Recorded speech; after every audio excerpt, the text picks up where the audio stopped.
రేడియోకి స్వాగతం. వార్తలు లేదా సమాచారాన్ని అందించే స్వీయ శోధన సాధనం. ఇదొక మాన్యువల్ లాంటిది సెల్ఫ్‌కి. అది నీ గురించి నువ్వు తెలుసుకోవటానికి, నువ్వు ఈ విశ్వంలో ఉన్నావు కదా! నీ లైఫ్ ప్రాసెస్ గురించి తెలుసుకోవడానికి ఉపయోగపడే ఒక సమాచార వృక్షం. మన యూనివర్స్‌లో ఒక లాస్ స్టడీ చేస్తున్నాం. నిన్న లా ఆఫ్ అన్‌ప్రెడిక్టబిలిటీ చూసాం. ఇవాళ లా ఆఫ్ అన్‌సర్టెనిటీ చూద్దాం. ఒక రకంగా ఈ రెండు లాస్ ని కలిపి law of predictability and uncertainty అని కంబైన్డ్ గా కూడా అలా పుస్తకాల్లో రిఫర్ చేస్తుంటారు. లా of uncertainty law of uncertainty అనేది ఒక రకంగా లా ఆఫ్ అన్ప్రిడిక్టబిలిటీ నుంచి బయటకు వచ్చిన సబ్ లా అని చెప్పచ్చు. In spite of all efforts,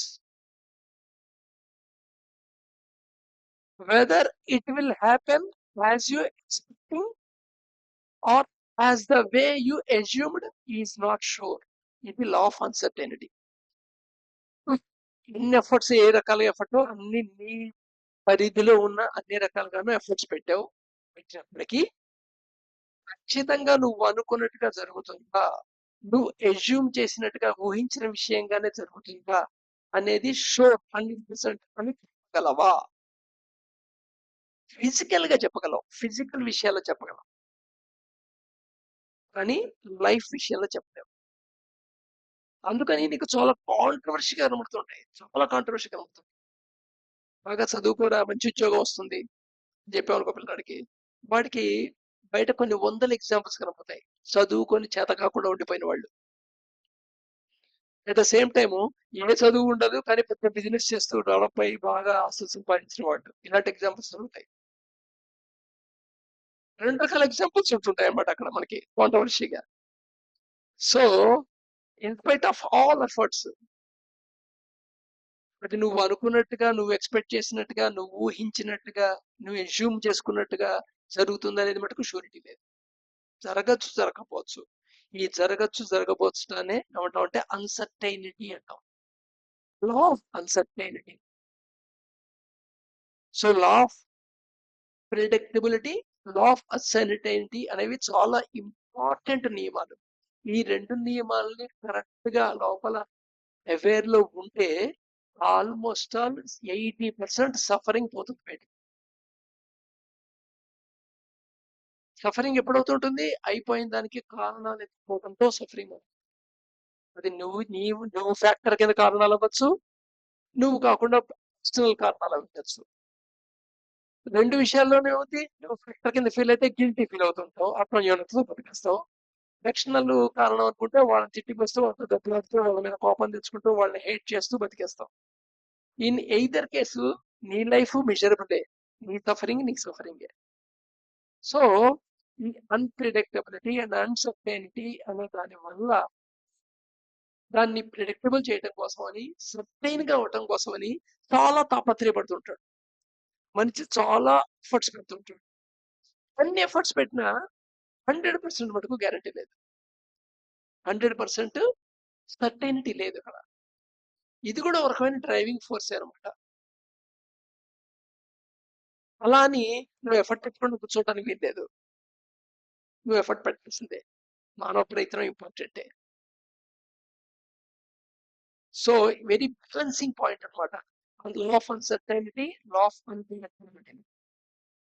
ఇది ఆల్రెడీ లైఫ్ లో చాలా మందికి ప్యాటర్న్ అనేది అనుభవపూర్వకంగా తెలిసి ఉంటుంది. ప్రిడిక్ట్ చేయలేని విషయాలు చాలా జరుగుతుంటాయి. చాలా రిహార్సల్ అవుతావు.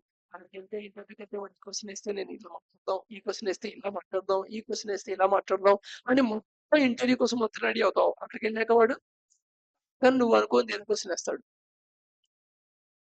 అలాగే ఆర్గ్యుమెంట్ లో కూడా అంతే. నువ్వు ఆర్గ్యుమెంట్ లో సిస్టమ్ చేసుకుంటావు. వాడు అడుగుతాడు, నేను చెప్తాను, వాడు అడుగుతాడు, దీనికి ఎక్స్ప్లెనేషన్ ఇలా చెప్తాను అనుకుంటావు. వాడి నువ్వు ఊహించని విషయం అనేది పట్టుకొని దాని గురించి అడుగుతాడు. సో లా ఆఫ్ అన్సర్టైనిటీ అనేది వెరీ కామన్. నెక్స్ట్ క్షణం ఏమవుతుందో చెప్పలేమనేది అన్ప్రిడిక్టబిలిటీ అయితే, నువ్వు అన్ని ఇన్స్పైట్ ఆఫ్ అన్ని ఎఫర్ట్స్ పెట్టినా నువ్వు ఎక్స్పెక్ట్ చేసినట్టుగా జరుగుతుంది గ్యారంటీగా. అదే గ్యారంటీ కార్డు ప్రపంచంలో లేదు. ఒకటే ఒకటి సర్టైన్, ఏమిటి తెలుసా? Your walking in the direction of అంతే. సో పెద్దవాళ్ళు పుడుతున్నారు, లైఫ్ నడుస్తూ ఉంటుంది. మరి డెత్ అనే దాంతో ఈ ఫిజికల్ మ్యాటర్ ఎండ్ అవుతుంది. Death is not end to entire life cycle, but only physical thing, భౌతిక థింగ్ మట్టుగా అవుతుంది. ఆ డైరెక్షన్ ఒకటే సర్టైనిటీ కనబడుతుంది. మళ్ళీ అది ఎప్పుడు ఎక్స్పైరీ డేట్ తో మన బాడీ వచ్చింది కానీ ఎక్స్పైరీ డేట్ తో, కానీ ఎప్పుడు ఎలా జరుగుతుందో మనకు తెలియదు. ఆ విషయంలో మళ్ళీ అన్సర్టైనిటీ. ఆ అన్సర్టైనిటీ ఉండటం వల్లే నీకు జాగ్రత్త అంటూ వచ్చింది. అన్‌ప్రెడిక్టబిలిటీ వల్ల శాస్త్రాలు ఎలా డెవలప్ అయ్యాయో, అన్‌సర్టెనిటీ ఉండటం వల్ల జాగ్రత్త పెరిగింది. సో, జాగ్రత్త పెరిగే కొద్దీ పాజిబిలిటీ పెరుగుతుంటుంది. ఏది? నువ్వు అనుకున్నట్టుగా జరిగే పాజిబిలిటీ, నువ్వు అస్యూమ్ చేసుకున్నట్టుగా జరిగే పాజిబిలిటీ పెరుగుతుంటుంది. But in ever case intercepts ఇంట్రేడ్ అవ్వదు. It approaches. ది అప్రోచ్ అవ్వచ్చు. ఆ అప్రోచ్ డైరెక్షన్‌లో నడుస్తుంటుంది. సో, ఈ లా ఆఫ్ అన్సర్టెనిటీ అనేది డార్క్ క్లౌడ్ లాగా అనిపిస్తుంటుంది లైఫ్‌లో. ఒక రకంగా నిరాశకి, డిస్పైర్‌కి, డిస్పర్టెడ్ బిహేవియర్‌కి, డిప్రెషన్‌కి కారణమవుతుంది. అట్ ద సేమ్ టైము జాగ్రత్త డెవలప్ అవ్వడానికి కారణమవుతుంది. ఎందుకంటే లా ఆఫ్ అన్సర్టెనిటీ ఒక నెగెటివ్ ఎక్స్‌పీరియన్స్. అంతే లా ఆఫ్ అన్‌ప్రెడిక్టబిలిటీ అనేది ఒక నెగెటివ్ ఎక్స్‌పీరియన్స్. నెగెటివ్ ఎక్స్‌పీరియన్సెస్ ట్రాన్స్‌మ్యుటేషన్‌లో, ఎనర్జీ ట్రాన్స్‌మ్యుటేషన్‌లో దేని కింద వాడొచ్చని చెప్పాం? లెర్నింగ్ మెటీరియల్ కింద వాడొచ్చు దాన్ని. ఒక లెర్నింగ్ ఆపర్చునిటీ కింద వాడొచ్చు. సో, లా ఆఫ్ అన్సర్టెనిటీ అనేది ఎప్పుడైతే వచ్చిందో వెంటనే లా ఆఫ్ ట్రాన్స్‌మ్యుటేషన్ ఆఫ్ ఎనర్జీ అనే దాంట్లో కూడా నీ ప్రాసెస్ ఆటోమేటికల్‌గా రన్ అవ్వాలి.